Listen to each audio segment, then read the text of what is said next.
Browning. Thank you, Mr Chair. I rise to speak to the Fisheries, Foreign Charter Vessels and Other Matters Amendment Bill. I'm absolutely rapt that the government has managed to get this onto the order paper so that we're actually debating this.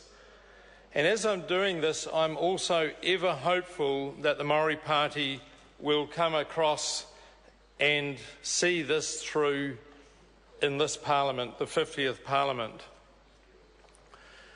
If they do, this will be the end of an era, a disgraceful era that has persisted through successive governments. But there has been changes. There's certainly been a change of will, particularly as social agencies, civil society, I'll call it, people that are academics, authors,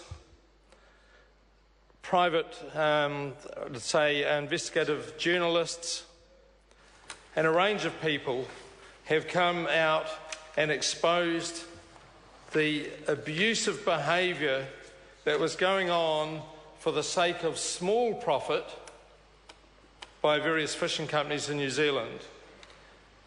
It would appear that the Maori Party is persisting to support what we see as rather poor behaviour.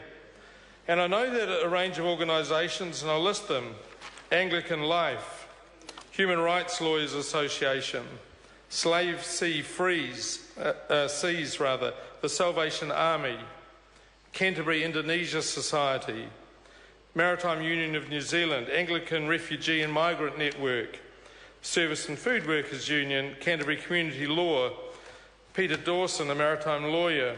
There's crew advocate and translator Eliana Thenu, Dr. Anai Katukasari, crew advocate and translator. Christina Stringer, Dr. Christina Stringer and Dr. Glenn Simmons, who wrote the book Not in New Zealand Waters Surely. Guy Henderson and Rachel Bolton. These people wrote to everybody in the last few days. Well, they actually wrote to the Minister, thank you Minister, the Right Honourable John Key, Honourable Stephen Joyce and Honourable Jerry Brownlee to try and get this bill in because it wasn't on the order paper, and here was this Parliament about to rise. We want to see the change. Those people wanted to see the change, and they're good representatives of the community, and they've said it's an opportunity to get this through. I believe there may be a bit of politics in behind this at the moment, and I'm hoping that some of these can be resolved overnight so that tomorrow we can see the passage of this bill through the House. And I would anticipate seeing the Maori Party in here supporting this so that we can all finish the 50th Parliament knowing that this legacy is behind us.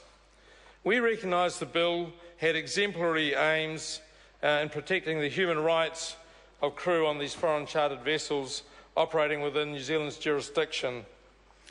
And there was other aspects. This bill was to ensure a full observer program on fishing vessels for the purposes of vessel safety, employment, fisheries research, management and enforcement. And further, we as a committee, a select committee, under the good chairing of Shane Arden, who I think has been a very good chair, and I missed his valedictory unfortunately today. But we worked very hard on this bill. We really thought we were getting somewhere, and it was only at the last minute that this other exemption came in for treaty settlement quota, which was most unfortunate. There was another exemption, and I put my neck on the line on that one, exposing that because it was only looking after tuna species. It was absolutely fantastic when the Minister announced the removal of those two exemptions. It's a very, very good move. Not only that, it went further than I had expected, and removed the exemption on exceptional circumstances. So we have just one exemption, Mr. Chair. Stephen Browning. Thank you.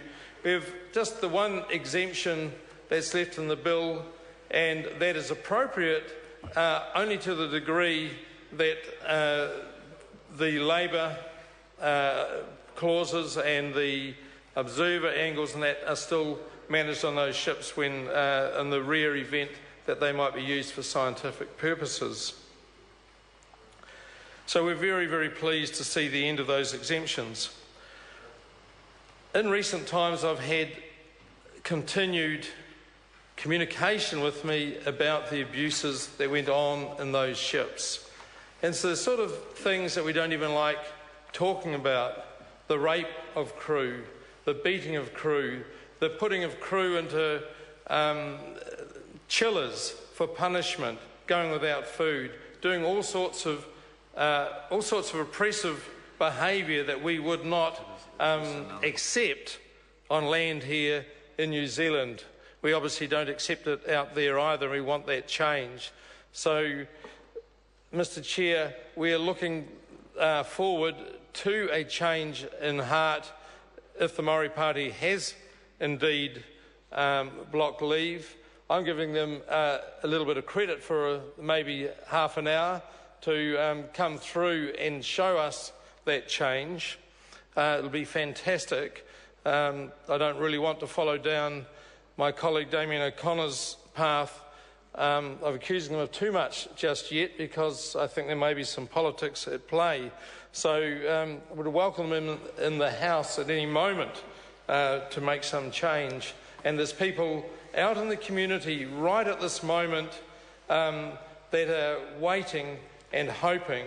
Some, I gather, are praying.